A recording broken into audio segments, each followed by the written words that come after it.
Hello and welcome back to another episode. Now today you join me once again as I continue my journey through the DVD collection, and today we're going to be looking at the letters from M through to R. But before we do that, I just want to insert something which wasn't in the collection until fairly recently, and that is the Evil Dead Trilogy box set. I've only ever seen these films on TV or at friends' houses, and the other day I saw this and I thought I really should get it. So that slots in with the E's obviously earlier in the library. But let's continue, shall we? So we're going to start with M, and M begins with the Mask TV series, one of my favourite cartoons growing up. I've already done a video about the Mask toys, and I suppose also the Mask cartoon, yeah, it's 80s cheesy sell you toys goodness. Next we have M. Night Shyamalan's Signs.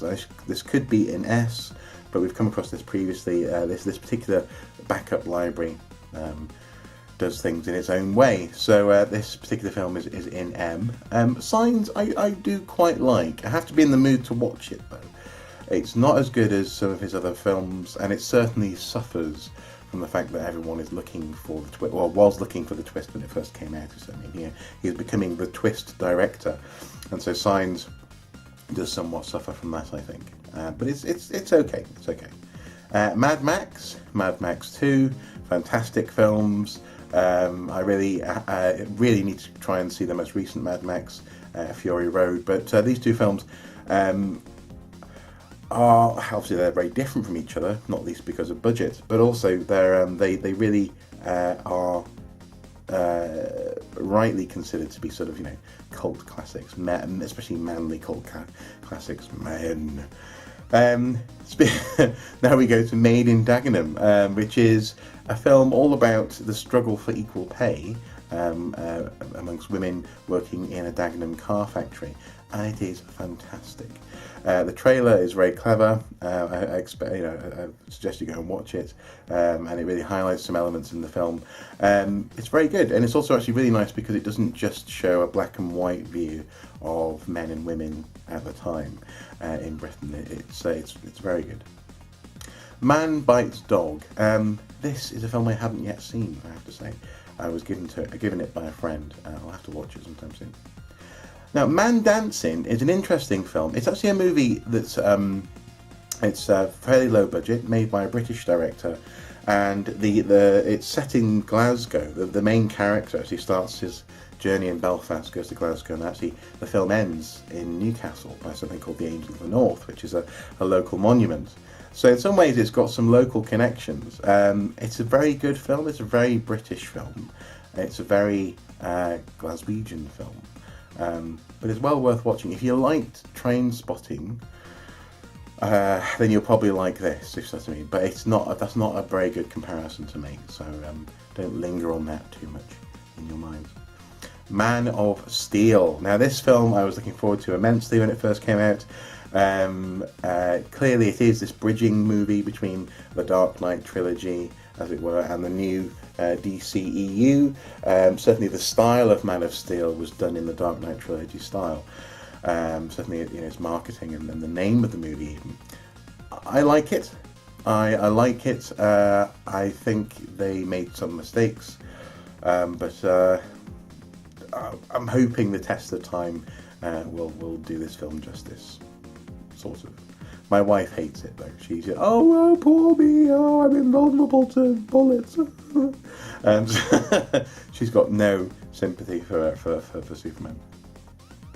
Man on a Ledge is a pretty good film. It stars Sam Worthington, I think it is, and it's formulaic. It's a very formulaic film. It's a heist movie. It's a revenge movie, and it's got our what's his name? The lovely guy, the wonderful guy from Billy Elliot. Anyway, isn't it? It's got him in it as well. It's good, and some good action moments. And also a good story. You don't get bored. I certainly wasn't as bored watching this when I first watched it as I thought I might be. So it's a good film. Man on Fire. This is a difficult film for me to watch. I've only ever really actually got about 80% of the way through for one reason or another.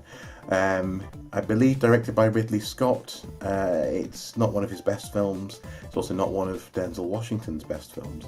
But it is, it's watchable. I really should try and finish it sometime soon. Mary Shelley's Frankenstein, also known as Kenneth Branagh's self-directed, bare-chested, running around operatic film, is magnificent. Very, very much a film of its time, but also very much in the same sort of vein in terms of what the studio was doing as Bram Stoker's Dracula movie by that immensely classic director that I can't remember his name, Francis Ford Coppola. So this film is great. I think it dives a bit more into the book than other films have in the past. And I think Bobby De Niro does a pretty good job as the monster. Master and Commander, Far Side of the World, is a film which I distinctly remember seeing posters for on billboards down in London. Oddly enough, it was coming out. I was visiting London with friends just after the premiere, I think, of this film, and I really like it. Peter Weir is a fantastic director, and I think he's only done one or maybe two films since this one. But in this particular instance, he creates such an articulate and such a visually and detail orientated world that you're living with those men on this ship as they are travelling the seas, as they embark on their campaign, as they continue to go after different adversaries, and also the friendship between the captain and played by Russell Crowe and the doctor played by Paul Bettany is magnificent. So it's a film that I really like. It's like sitting down to a really hearty, nice piece of bread, wheaten bread and butter. It's really good. The Matrix, or the Animatrix, is actually, I think, really very good. It's probably one of the best things to come out of the Matrix trilogy, and it's also one of the best things to come out of this. In some cases, this sort of sploshing together of anime and Western sensibilities that we've seen in other projects. The Animatrix, I think, does a good job of letting some of the Japanese flair, fly its freak flag. Some of the lesser stories in the series. There's one about is it Kid, the guy who wakes up and he's featured in the movies, but he doesn't really play a big role. Well, he sort of does play a big role, but anyway. Some of those animations are fantastic. And also, actually, the last one where they sort of try and convert, as it were, almost religiously convert or philosophically convert a robot to fighting for humans is very good. So it's if you don't like The Matrix, try watching The Animatrix, I'd say. Me, Myself and Irene, crude, magnificent, Farrelly brothers, sort of at their best. Memento is a film which is not. I don't think it's overrated. I don't think it's overrated at all. I do think, though, that it is. It's not as clever as everyone thought it was, and I'm saying that as a huge fan of Christopher Nolan, the director. But I think people got so wrapped up in Memento as an idea that his future projects, his following, catalogue of projects, including the Dark Knight trilogy, including Inception.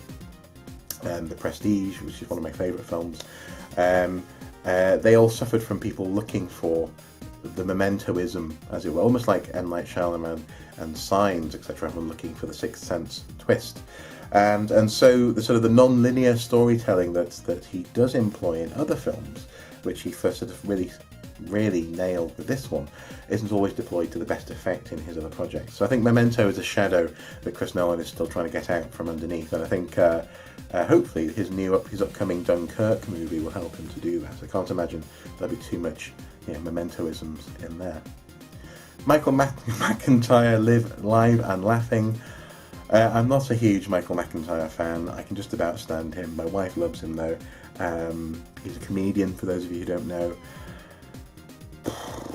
I'm more a Bill Hicks kind of guy. Minority Report, I think, is a fantastic movie, and also actually one of the movies which most people, when they go for a Steven Spielberg film, they don't really put that at the top of their list, you know. But I think it should be close to the top of people's lists.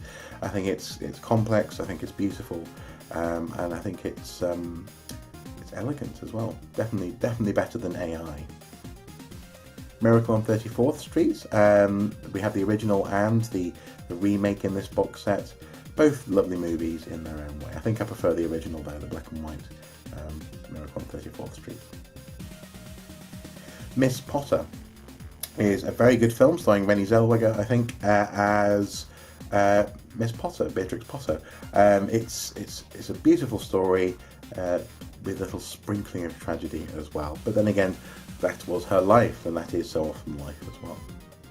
Mission Impossible. I first saw this in the cinema and loved it. It was a real event film. I couldn't escape this movie when it first came out, and I think ever since they've been trying to reinvent that. They've been trying to recapture that, and they haven't really managed it. I own Mission Impossible 2. I have seen all the other Mission Impossible apart from the most recent one. Is it Rogue Nation? But I think the first one is still the best. Yeah. Monsters Inc. Mission Impossible 2 is good fun, by the way. I like John Woo's doves. They're everywhere. Monsters Inc. is fantastic. Pixar animation. We both adore this film, and also it's one of those films where it's Pixar at their best, where they take an idea that we're all familiar with and they really explore it, and they really do manage that in this film. Monty Python's Life of Brian. Yes. Moon is a very interesting sci-fi film. It's you could say that it's trying to copy Kubrick and sort of that sort of sense of space, and in some ways it is, but in other ways it's actually I think it's an underrated film, and if you haven't seen it yet, you should at least give it a go. Mr. and Mrs. Smith is a huge ton of fun. We particularly, both me and my wife, particularly enjoy the sequence where they're blowing the house up, essentially. They're shooting at each other. It's a little bit tragic now, I suppose, knowing that Brad and Angelina are splitting up, and I think this is the film where they first met, but it's a lot of fun. Mr. Deeds is a film which I really liked when I was in uni, but I feel as though I've grown out of it in recent years. It is based on an original, I think, black and white film, from the 40s maybe, I don't know. But this film is not really related to it except for major plot points. One of Adam Sandler's best, maybe, or one of the ones that he's most bearable in, and I believe it has Winona Ryder as well, which is always a good thing. Mr. Megorium's Wonder Emporium is one of those films where they are overtly trying to hoist upon you a sense of magic, wonder and awe, and I kind of resisted that. I didn't go and see it in the cinema. I sort of with a certain amount of begrudgingness went to see it when it was on TV or whatever, put it on, and I like it. I do like it, but not because of why they want you to like it. I like it, I think, because of what it is, not because of how it was marketed, if you see what I mean. So it is not Willy Wonka, but it is very interesting. So Mr. Megorium's Wonder Emporium is quite a clever film, but not so clever as maybe it thinks it might be, if you see what I mean. Mrs. Doubtfire, classic. Mrs. Henderson Presents. I'm yet to see it myself. Actually, this is one of my wife's movies. It's about, I do believe though, a sort of a striptease joint or an entertainment joint in the 1950s, maybe. Not sure, but it is apparently good fun. My wife assures me. It stars Judi Dench, by the way, so it's not that kind of film. It's a bit of British blue humour. Much Ado About Nothing is another one where Kenneth Branagh takes centre stage, and it's got one of the most amazing wooden performances from Keanu Reeves. It's magnificent. Mulan, wonderful animation, a great story, and I really don't want to see it made into a live action film, but apparently it's coming. Hey ho. Music and lyrics, one of my wife's films, and we have Mr. Stuttery British for weddings and a funeral doing his British thing, being all charming by being completely inept. I don't like him much. Anyway, Must Love Dogs, a film I haven't seen yet. This is another one of my wife's films, I think. My Neighbour Totoro. This is a film which I will happily show to anyone. Frankly, anything by Studio Ghibli is a must-watch. And this one actually really cleverly and really warmly, really well, in a really welcoming way, deals with the realities of moving house, being a little girl, for example. And the fact that it's in Japan and the fact that there are mystical and magical elements is part of it, but the overall story is beautiful. So it's it's gorgeous, and it's wonderful for small children. Mystery Men. Mystery Men is a curious film made by Ben Stiller and a whole bunch of other comedians. It both hits the mark in terms of comic book satire and also misses the mark in so many ways. For example, all the fart jokes in there, ridiculous. But it is nonetheless in our DVD collection. Hit and miss. The Naked Gun trilogy. I used to find hilarious when I was a teenager. I thought they were fantastic. The older I get, the less funny they become, possibly because the humour is more and more outdated, a little bit more sexist here and there, a little bit less genuinely funny, as it were, as opposed to just shocking. But nonetheless, they are great films, and I like them. I do. Narnia, the Chronicles of Narnia, Prince Caspian. I think it's probably the best of the Narnia films so far. I believe they've got another one coming at some point, but I think Prince Caspian is probably the best. National Treasure is a film which I remember seeing a preview for on TV late at night, and I'm pretty sure they basically showed you the first half hour of the film, and I think it's really good. I mean, it's corny, it's cheesy, it's popcorn nonsense, but it's great fun. National Treasure 2, I think, tries a bit too hard to recapture that, and I think there are elements of the story which I just don't think work as well. But National Treasure, the original one, I really did like, and Sean Bean was clearly having fun in a post Lord of the Rings world. Natural Born Killers, pretty good film, and as it says here, genre cult. Apparently, it's a cult movie. It's Woody Harrelson owning the screen. It certainly is great. Ned Kelly. Now, this is not called Ned Kelly 2. Ned Kelly is a film starring Heath Ledger as the infamous Australian outlaw who said that, kissing a man is like having egg without salt, or a boiled egg without salt. Kissing a man without a beard. Sorry, no, kissing a man without a beard is like having a boiled egg without salt. And even though I haven't kissed a man without a beard, so with a beard even, or without a beard. But anyway, the point is that I haven't done that, but obviously I have a beard, so it's kind of cool. Anyway, it's a pretty good film, despite his fairly terrible Irish accent in it. Keep digging. Night Watch and Day Watch, Russian films, and very interesting films.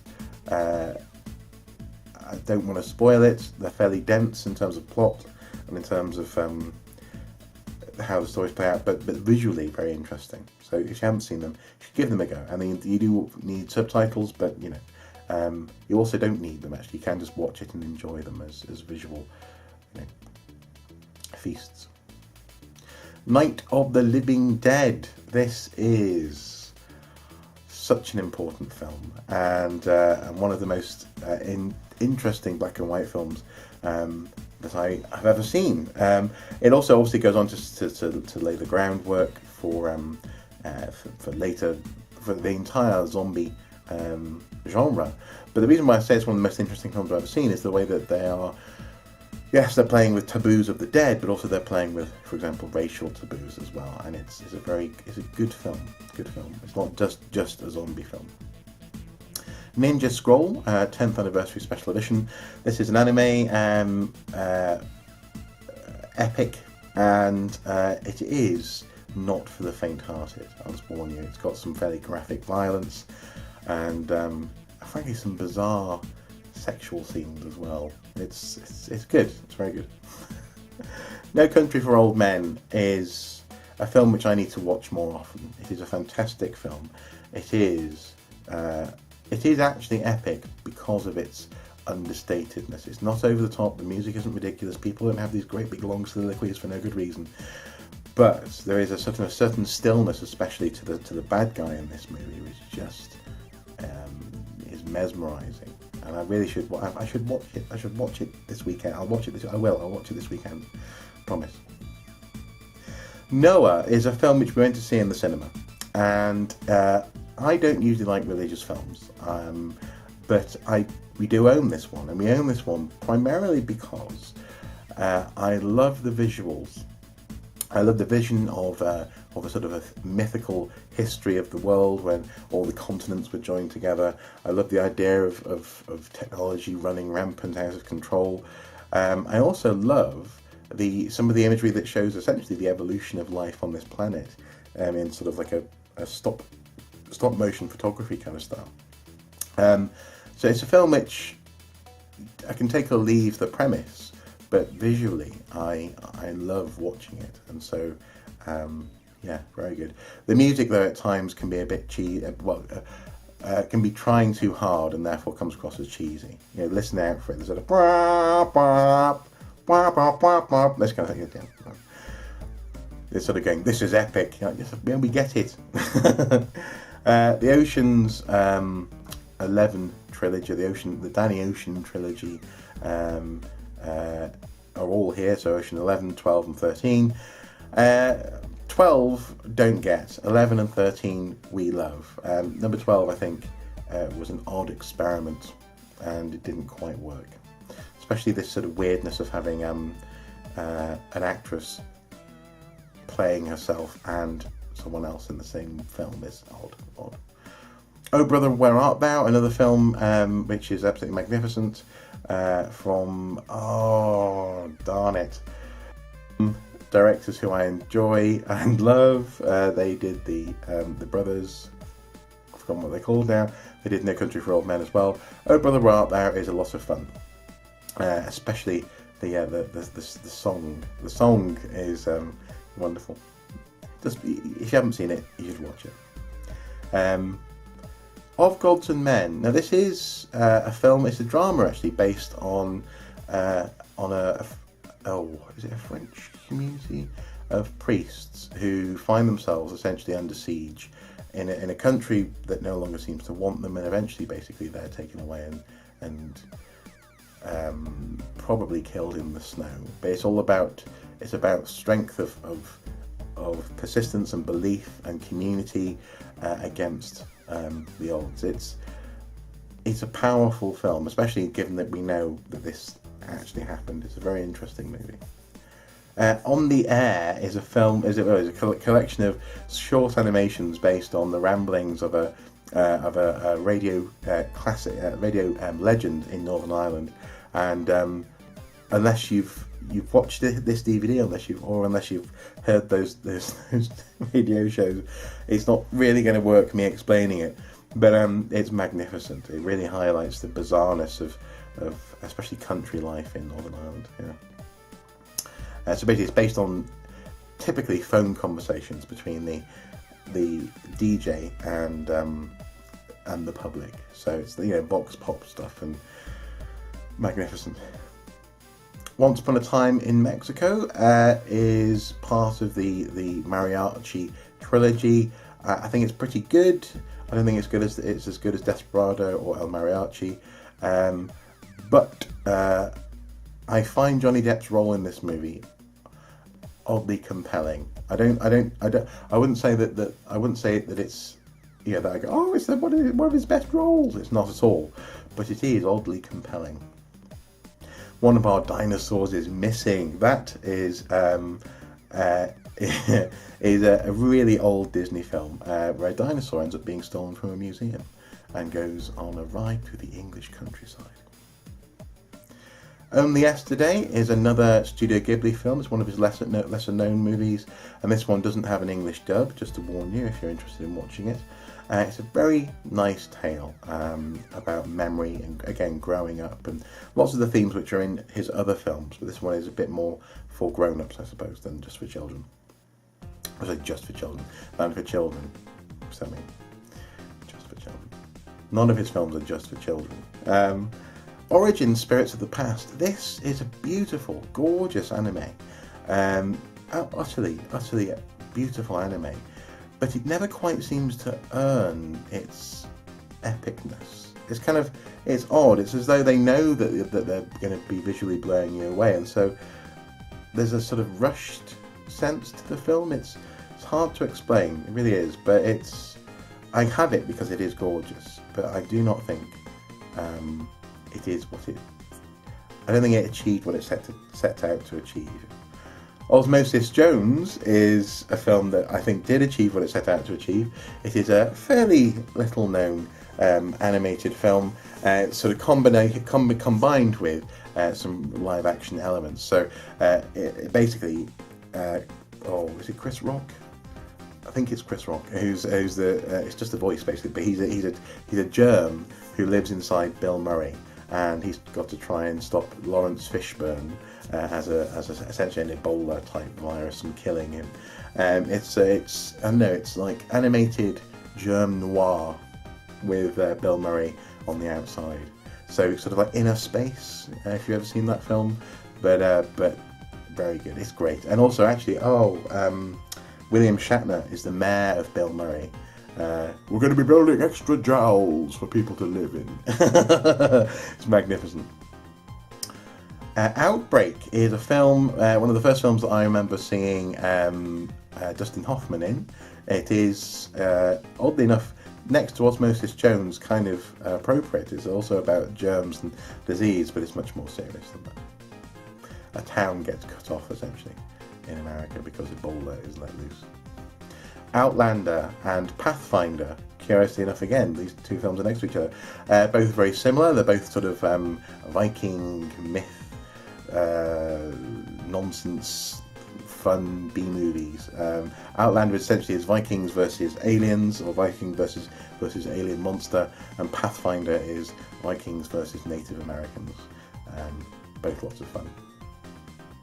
Patriot Games is a wonderful movie starring Harrison Ford, and is certainly one of my wife's favourites, definitely. It's one of the Jack Ryan films, and I think probably our favourite is Hunt for Red October. Paul, a film from Nick Frost and Simon Pegg, not one of their best, but we own it. Pay It Forward. Very good film, slightly sickly sweet in terms of its message, but nonetheless a lovely message. The idea that we should be good to each other without expecting things to come back to us. We should just pay everything forward to other people. Paycheck, another film by John Woo, starring Uma Thurman and Ben Affleck, and what's his name? The guy who played Two-Face in The Dark Knight. It's a film which is very John Woo. It's got some interesting sci-fi elements. It's basically about memory and identity and corporate greed. Well worth a watch. Penguins of Madagascar. Lots of fun. Persepolis is an animation based on the story of a little girl who grows into a woman, obviously, from Iran during the times of great political upheaval and revolution. It is magnificent, this film.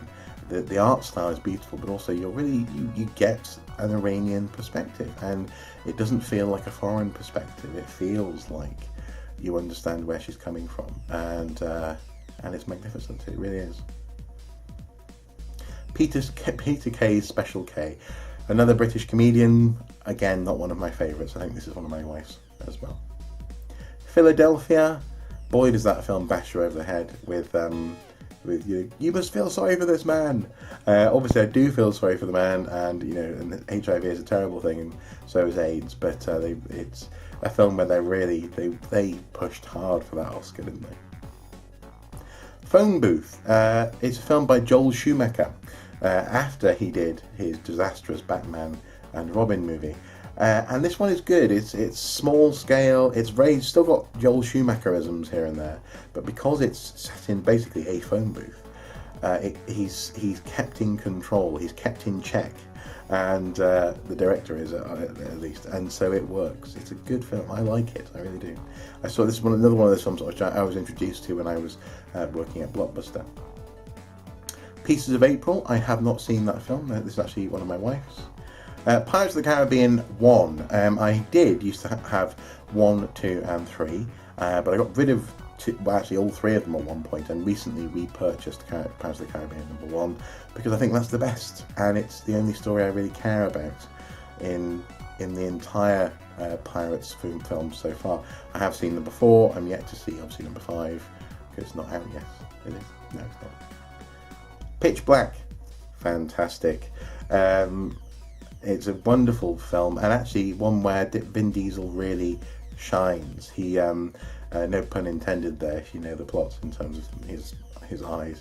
But it's great, and it's a film where he doesn't get in the way of it. He is integral to it. You believe in the character, and later on in the Riddick movies, he sort of gets in the way of it. I think a little bit of the film, but Pitch Black is pitched well. Pixar short films collection, obviously now out of date, but a little collection of the short movies, short animated film features that are linked with their movies. Good. Planet of the Apes, both the 1968 and 2001 versions. I like them both for different reasons. 2001, though, I think is not as good as the original. Point Break. Very good, very good. Young, dumb, and full of... Police Academy, fantastic, classic. Practical Magic, actually really good fun. One of my wife's films. She introduced me to it, and I like it. I like the subtle nature of witchcraft in the movie, and I also like the message, essentially, in terms of being a responsible and powerful woman, if not a human being. Predator and Predator 2 in a box set together. Predators, all of them I think are fantastic in their own way. Predator, though, is always going to be my favourite of the 3. Pride and Prejudice, the BBC version, the original and best.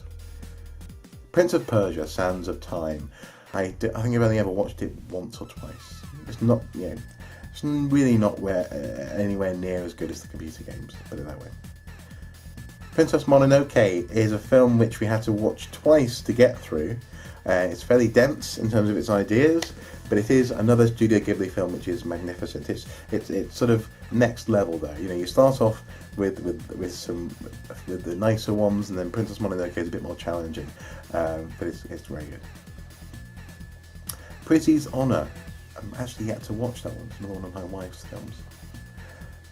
Prometheus is a film which I like, and even though lots of people want to sort of try and go, oh, it didn't really happen, it didn't happen, it's not part of the Alien trilogy or quadrilogy or anthology now, I suppose. It is there, the seeds are there, and I'm sure the next Prometheus film will link them all together. I just hope that Ridley can see it as that, though, as something which is trying to link films and not just him going off on a pet project, because Prometheus was also a bit of a pet project, and he needs to rein that in a little bit, and that'll be good. Proof. It's a drama. It's a fairly dramatic drama.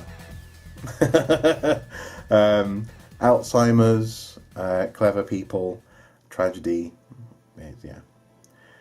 Psycho and the remake of Psycho. Now, I have both of these because it is interesting comparing the two. Psycho, the original, is the original. It is the classic. It is the best. It is the big.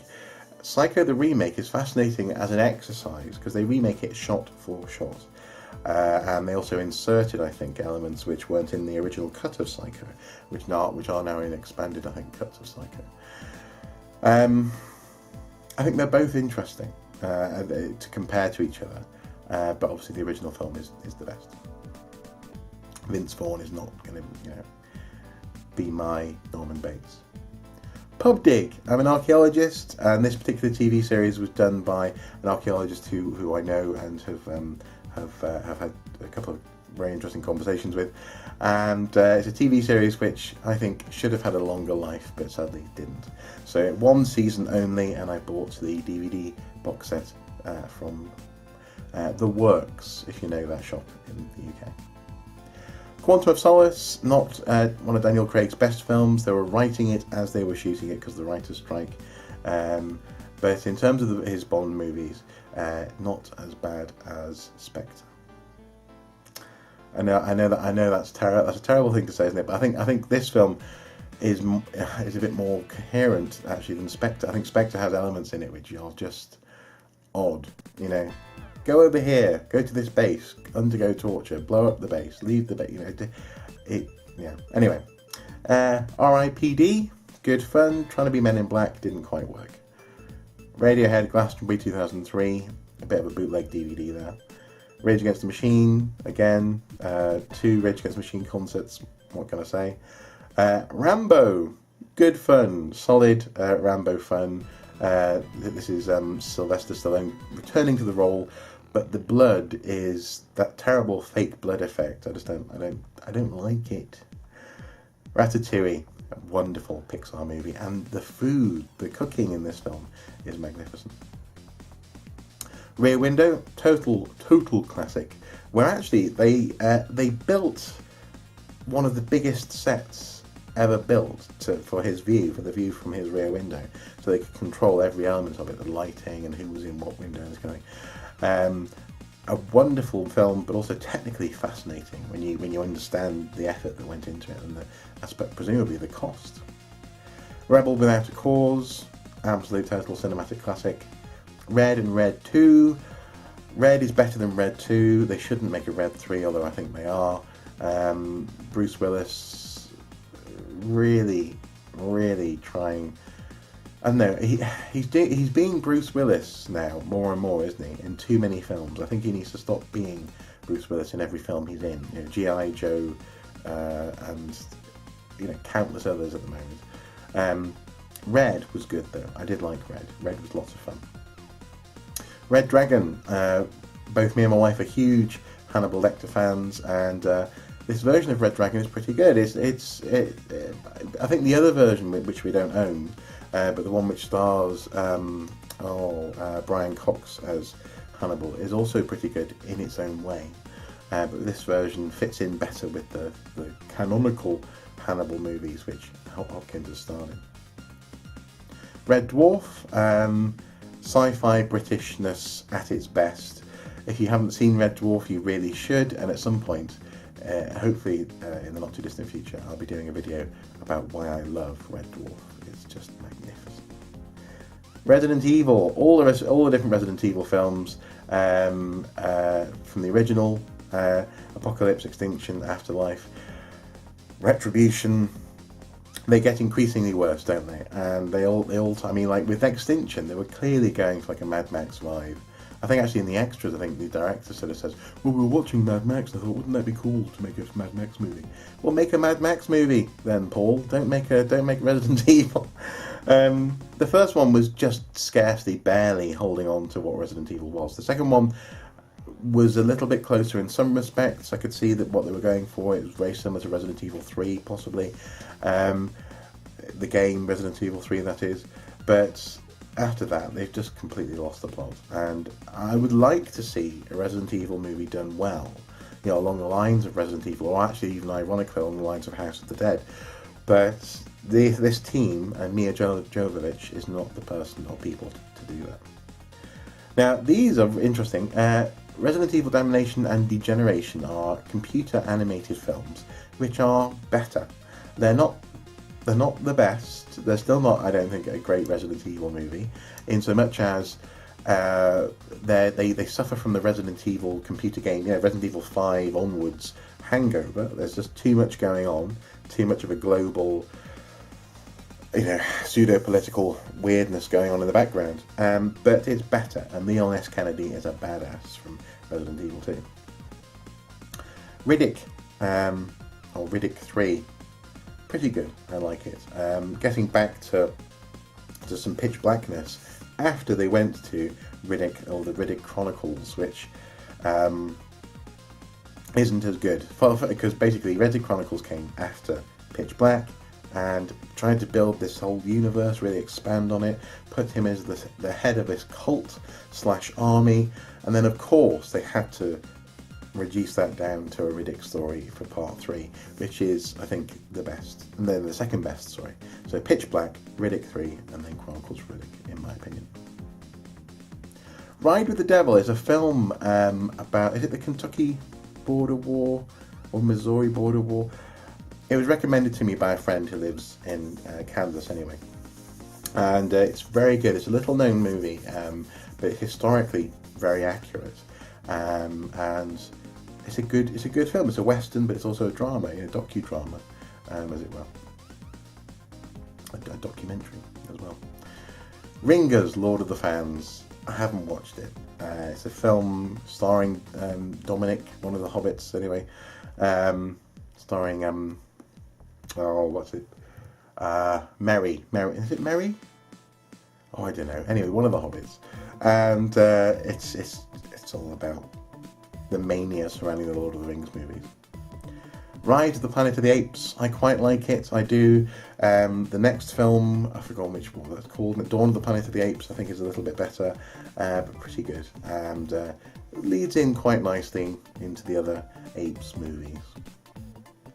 Roadkill. Now, Roadkill is a film which I again came across when I worked at Blockbuster, and I would strongly recommend that you guys watch it. It is a film which I think in the US is called Joyride. The thing is, in Britain, Joyride means an illegal activity, so taking a car and doing donuts in the car park and then crashing it. Whereas a joyride in the US is much more like what we would think of as being a road trip, I suppose. And so Roadkill is what the film is called here. It is a very good piece. It's a good genre movie in terms of car, teenagers, and horror on the road. I really liked it when I first watched it, and I continue to watch it. I think it's one of the best examples of that type of film, and that's why I have it.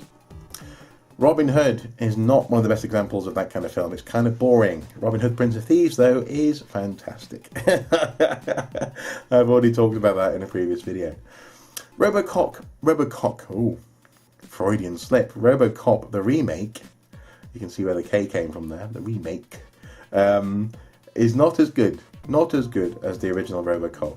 But the RoboCop trilogy is not as good in its entirety, I think, as elements of the remake of RoboCop. I think they did pretty good to keep some of the political satire in the remake, but really the original RoboCop movie is where it's at, isn't it, surely? Robot Chicken, Star Wars Episode 1. Yeah, it's good. It's very funny. The Rock, some excellent Jerry Bruckheimer, sort of Michael Bay, Nick Cage, Sean Connery-ness. All I've done there is I've said a list of names, but by saying those names, you know what I mean. A Beautiful Mind is one of my favourite films, actually. It is a film which I first came across in high school, and it really opened up to me a little bit the possibility that your mind won't always be there for you, but also the fact that actually just how powerful the mind can be in terms of generating whole worlds for people and isolating people as well. It's about basically someone who's a genius who also goes down the road of having extraordinary paranoia and schizophrenia, and it's a great film for letting you into that world and for communicating that to you. So I learned a lot from the film, and it's also visually very cool, and I think Ron Howard does a wonderful job directing it. So there we go. Done. M2R. Oh, we're getting there. Bit by bit, we're more than halfway through the alphabet, and next time we will start with S. And that, as you can see, the first one is SWAT, which I think is a lot of fun, but we'll come back to that. Hopefully you guys have found this little review of these films useful and or interesting. I know previously people have sort of said, oh, I haven't seen that, I'll go and watch that film. So hopefully this is useful to you guys as well. But if nothing else, I'm just enjoying, again, just going through and thinking about these films and why do I own them? Why do I need them? Do I need them at all? And I think there are a couple in here actually that maybe I don't need. For example, the Robin Hood starring Russell Crowe. Maybe I should get rid of that. Anyway, guys, as I say, until next time, do take care. Bye-bye.